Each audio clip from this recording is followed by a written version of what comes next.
Bueno, recordarles que en este video vamos a ver todo lo que son estrategias de expansión y compresión narrativa, centralmente. Si recuerdan, en el bloque 1 vimos algo de cómo encarar el proyecto transmedia. Teníamos que tener una idea clara de la formulación de la historia antes de pasar a los otros aspectos. Recuerden que son muchos los aspectos que vamos a tener. Esto ya lo vamos a ver cuando veamos específicamente el proyecto transmedia más adelante en otras unidades. Pero tenemos que tener en cuenta varios perfiles técnicos que contribuyen al proyecto. Tenemos que tener en cuenta la utilización de servidores, de software, de plataformas existentes, de desarrollo de plataformas específicas afines al proyecto, conjunción de múltiples lenguajes. Entonces, antes de pasar a toda esa parte técnica, primero, cuando hacemos proyecto transmedia, nos centramos en el desarrollo del mundo de las historias. Y eso tiene que estar muy claro y que tiene que tener la suficiente potencialidad para poder expandirse lo mayor posible. Entonces, es una manera particular de escribir. Por eso vemos específicamente estas estrategias, que son estrategias de redacción, estrategias de construcción narrativa, y nos van a ayudar a construir un relato de esta manera en la que hemos venido viendo, fragmentada, hipertextual, etc. Bien, retomando un poco con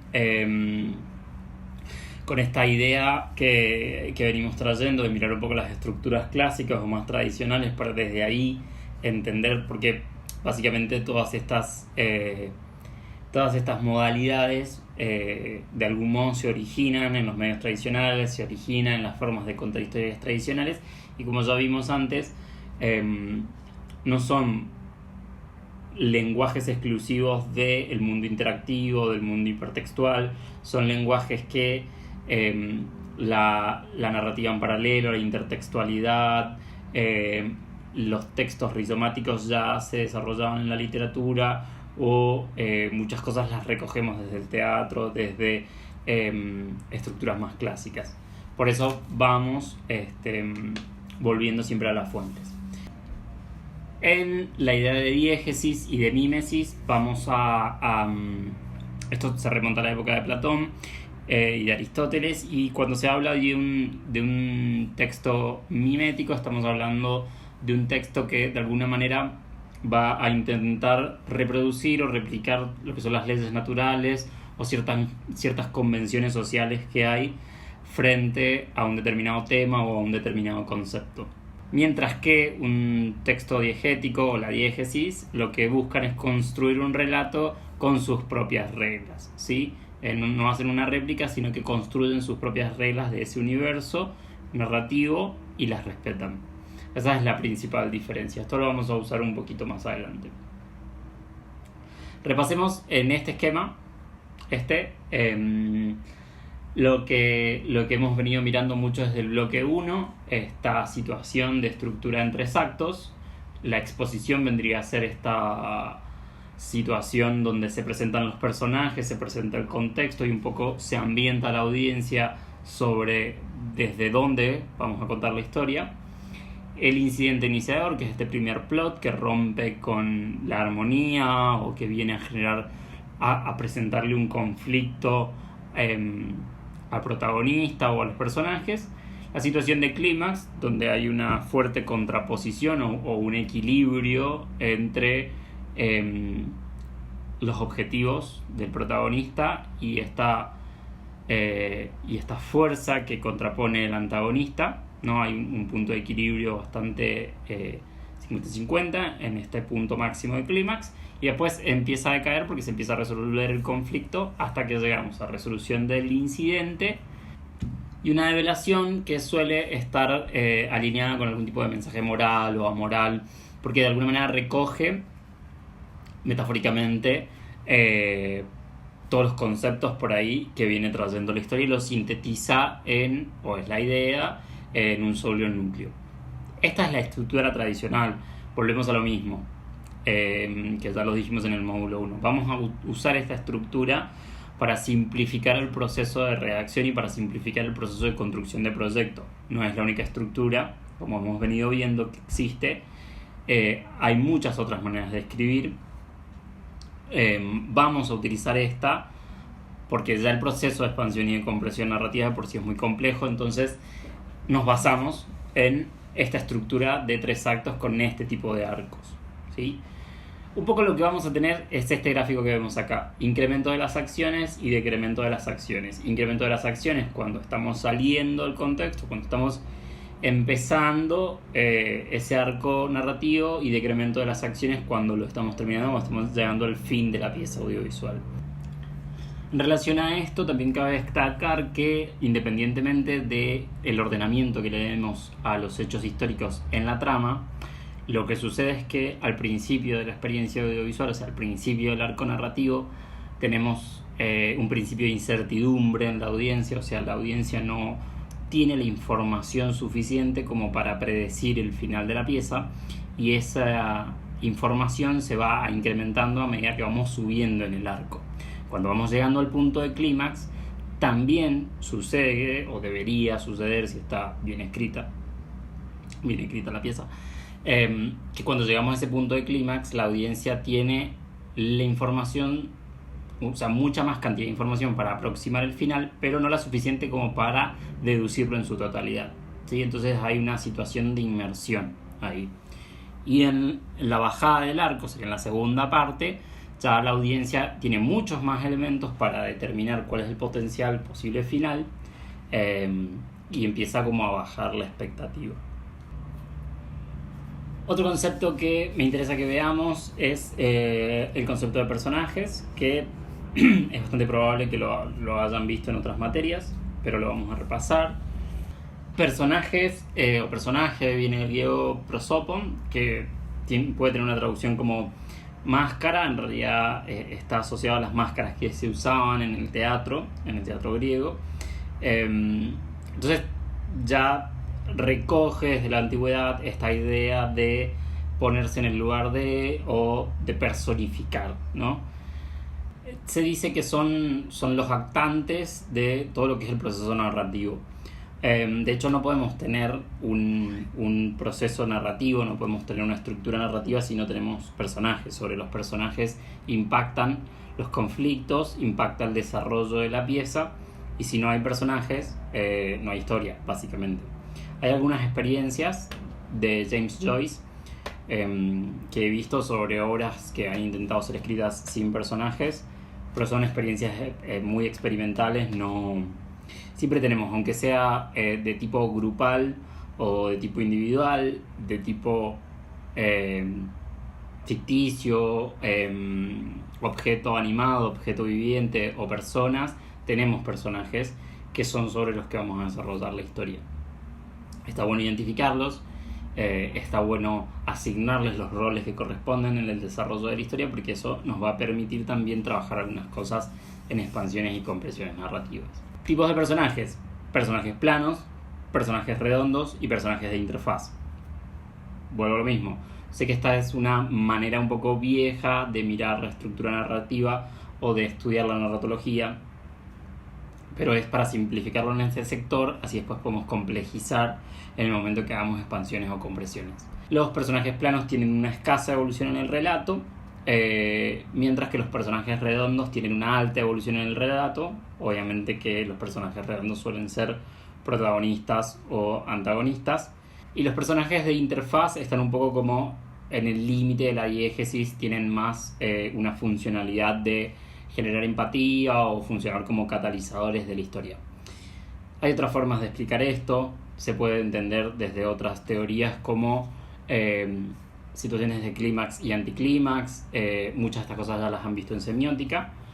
Nosotros lo tomamos así porque después, de acuerdo al rol que tienen los personajes en ese arco y el arco que tiene cada uno de los personajes, vamos a trabajar la fragmentación de la historia, o tenemos la potencialidad desde ahí de trabajar expansiones. Entonces, sintetizando un poco y representando un poco lo que venimos viendo hasta acá. En base a este gráfico que está acá, podemos decir que, por ejemplo, el arco naranja es el arco del personaje principal, que puede tener una evolución que no vaya directamente alineada con el arco de la historia, ¿no?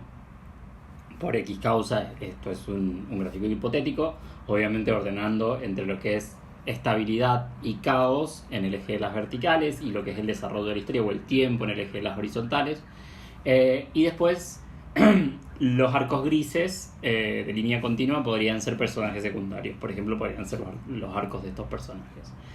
Fíjense que tenemos el planteo de una problemática, o sea, porque empieza a crecer ese arco en el inicio del arco y después la resolución de la problemática al final de ese arco.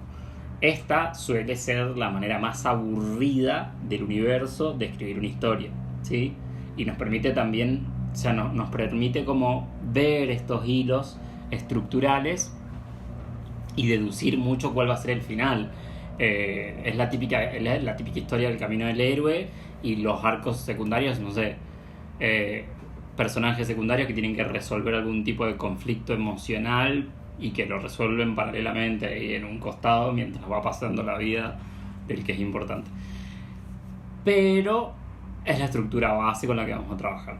Si a esto lo miramos de esta manera, ¿sí? Con este gráfico, un poco lo que tenemos es situaciones de precuelas o de secuelas, por ejemplo en la línea punteada del arco de la historia, donde vemos un planteamiento de qué pasaría previo a esa historia o posterior a esa historia, o si vemos los personajes secundarios o personajes principal, podemos plantear qué pasó con ese personaje previo a la historia, qué pasa con las elipsis que hay en la historia central. Las elipsis, por ejemplo, que hay en la historia central las podemos trabajar en expansiones. Entonces, en la expansión, la elipsis puede volver a tener una estructura de 3 actos y poder tener su propio arco. Si yo miro la expansión la voy a entender, si miro la historia central la voy a entender también, no necesito verlas juntas para comprender las dos cosas, y a su vez ver las dos me significa más que, o sea, no son una suma, pero sí me significa una experiencia mayor que ver una sola. Y tenemos transmedia. Veamos estrategias para desarrollar esto un poquito. Bien, y por fin, esta es la parte donde les simplifico la vida con teorías súper sencillas y todas empiezan a querernos, a mí y a Laura, tirar cosas. Vamos a ver, adición, permutación, omisión y transposición como estrategias. Gran parte de esto está en el libro de Scolari, cuando todos los medios cuentan, narrativa transmedia cuando todos los medios cuentan. Así que quienes quieran ir a explorar un poquito más estas estrategias pueden ir a leer ese libro, que se los hemos dejado en la bibliografía.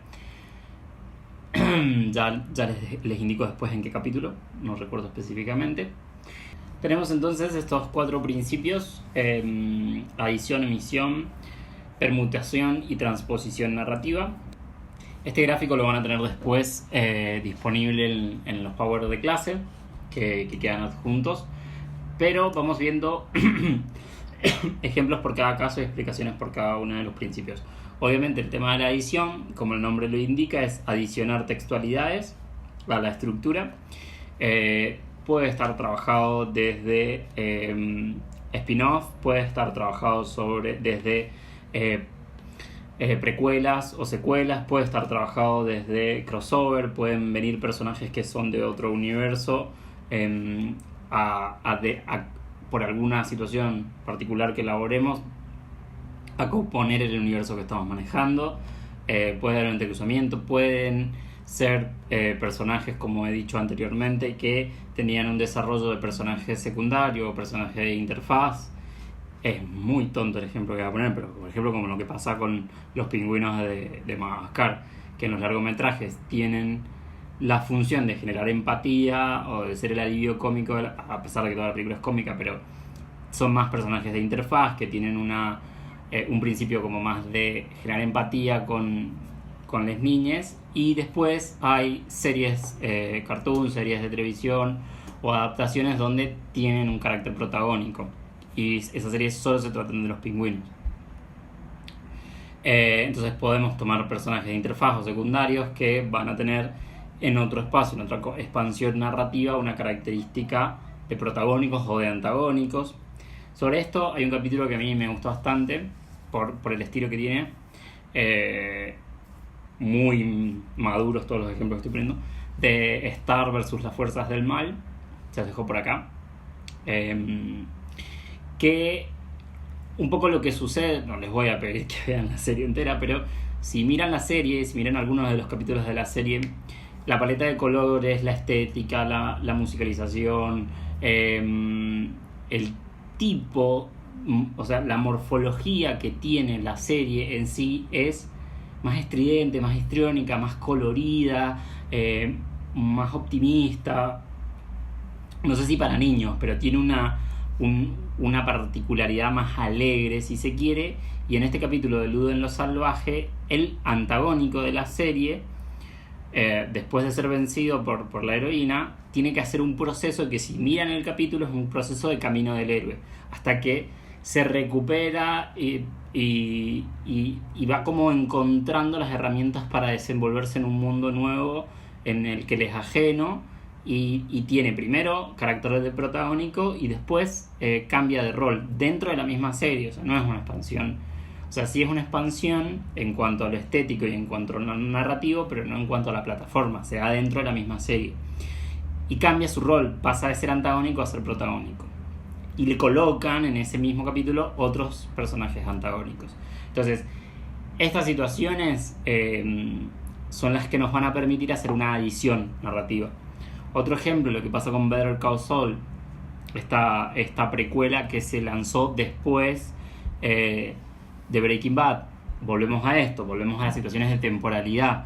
Tenemos una temporalidad que es la historia en sí, no importa que sea ficcional, y después tenemos una temporalidad con la que nosotros manejamos este universo narrativo. Esto lo vamos a ver más adelante cuando tengamos calendarios de difusión de piezas. No necesariamente que planteemos una precuela quiere decir que la vamos a lanzar antes que la nave central. Podemos lanzar la nave central, después lanzar expansiones, y al final del cierre de la experiencia transmedia mostrar una precuela de la obra, o mostrar una secuela, ¿no? Todo de acuerdo a la estrategia narrativa que tengamos, que tiene que estar clara desde el comienzo. Acá quiero ir dejando algunos ejemplos de cosas producidas por las audiencias, por los fans, pues está bueno. Les recomiendo este canal, se los recomiendo, les recomiendo para este punto de la materia este canal, que es Hishe, How Should It Be End. Un inglés tengo. Que es un canal que mediante animaciones en 2D busca fallas en las lógicas narrativas de las películas. Entonces dice, bueno, ¿qué hubiese pasado si tal película hubiese terminado así?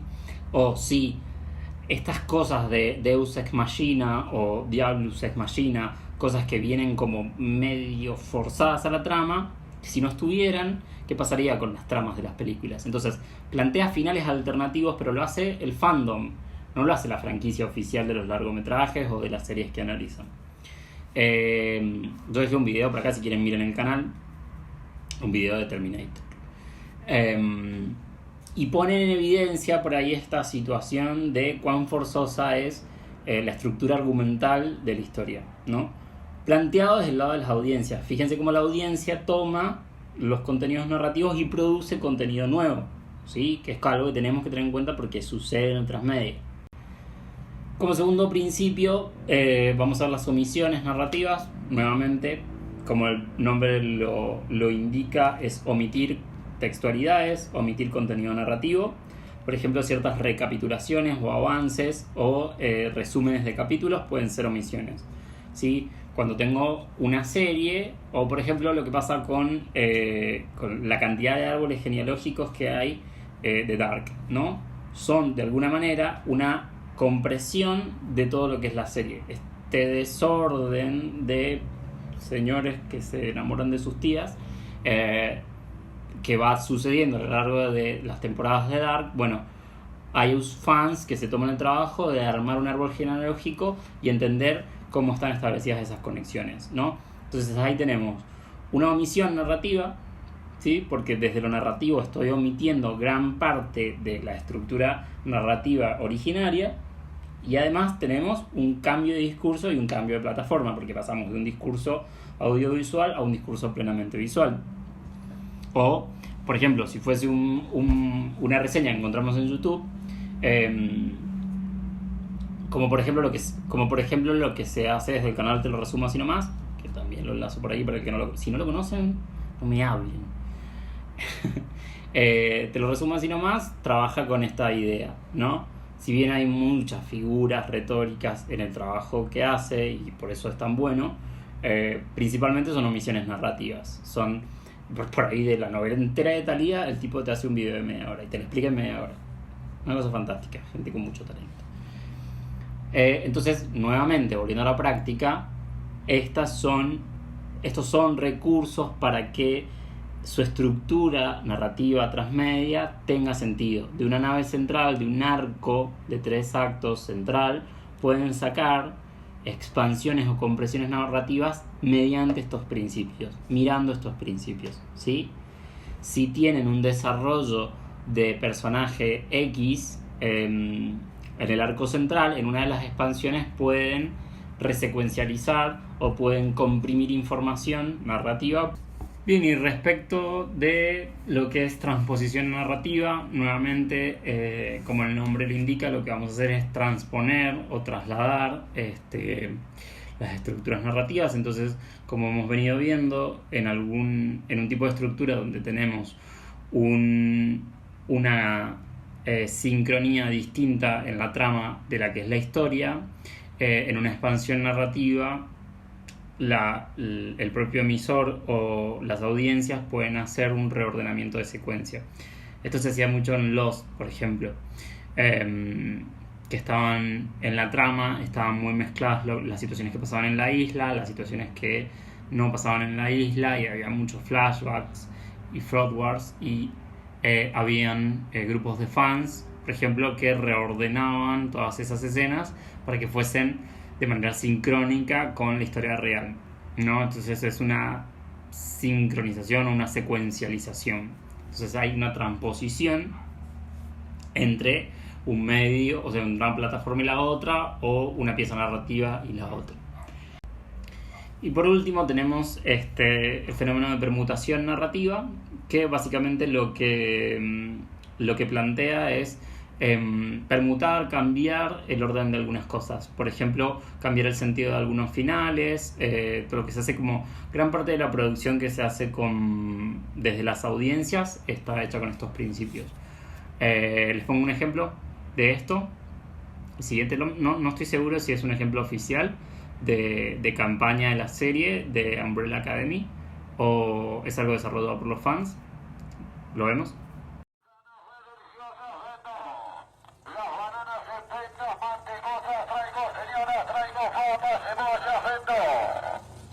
Estamos comprando motores de barcos, turbinas de aviones, señores, helicópteros viejos, compro. Cambio bolsa de papa por batería vieja, señora. Tengo todo lo que quieren, aguacha, papa, cebolla y remolacha. Tengo todo lo que la vuelven loca, naranja, manzana y alta mandioca. Ven que en relación a esto, lo que sucede es que hay, por ejemplo, se reemplaza el sonido o se reemplaza la imagen dándole una componente sísmica distinta a la que tenía originariamente. Se pueden reemplazar escenas, se pueden hacer finales alternativos, se pueden hacer mashups donde se vinculan escenas de distintas piezas para conformar una nueva, ¿sí? Es como lo indica ese nombre, es una permutación. Van a tomar estas 4 figuras. Fíjense en la práctica, fíjense que dentro de cada una de las expansiones está indicado, tienen 3 expansiones que hacer, ¿sí? Entonces van a tener una nave central, que es esto que ya vimos, este primer arco argumental de 3 actos, plantean la historia. Si van a trabajar documental, igual van a tener una situación de ordenamiento de los hechos de la realidad que están documentando en el sentido de arco argumental, ¿sí?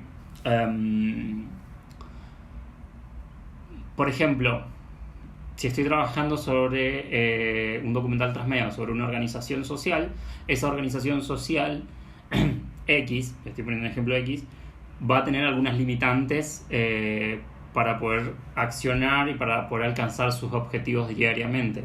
Entonces, ¿qué esperaríamos de la estructura narrativa cuando estamos trabajando documental? Que primero planteemos cómo es esa organización, qué personas la componen, dónde se ubica, cuál es el contexto, y a medida que avanza la narrativa de la pieza central, empecemos a plantear cuáles son los conflictos, cómo son los vínculos, qué obstáculos se encuentran, y al cierre de la experiencia, cómo se sobreponen a ellos, cómo lo resuelven, algún tipo de relato de los miembros que se ha reparado, ¿sí? Entonces, esto se puede hacer en ficción y se puede hacer en no ficción. Sea lo que sea que elijan, ficción o no ficción, en la nave central van a tener que plantear esta estructura en 3 actos y en las expansiones utilizar algunas de estas estrategias, ¿sí? Recuerden que la expansión 1 y la expansión 2 les solicita que trabajen sí o sí con adición, y la expansión 3 el método es libre. Pueden trabajar con omisión, permutación o transposición. Pueden simular también situaciones generadas por las audiencias, por los fans, ¿sí? Pero tiene que estar planteado desde lo narrativo. Bien, y cerrando este apartado de este bloque, les pido que hagan una transferencia de estos conceptos que hemos estado viendo al proyecto de cada grupo, de cada uno de ustedes. Tienen la situación del mundo de las historias y tienen la situación en el trabajo práctico, ¿sí? En el integrador, en las indicaciones del integrador que tienen para todo el cuatrimestre. Tienen la situación del mundo de las historias y la situación de plataformas y soportes, todo junto, porque hay que pensarlo de manera holística, ¿sí? Hay que ir viéndolo de forma integral. Como ya lo dije en el bloque anterior, no podemos pensar la historia sin pensar en los formatos de salida, los formatos de aparición y cómo van a estar interconectadas esas plataformas. Entonces, si ustedes tienen el requerimiento en una pieza que es una expansión de 59 segundos, ahí tienen una limitación en cuanto al tiempo.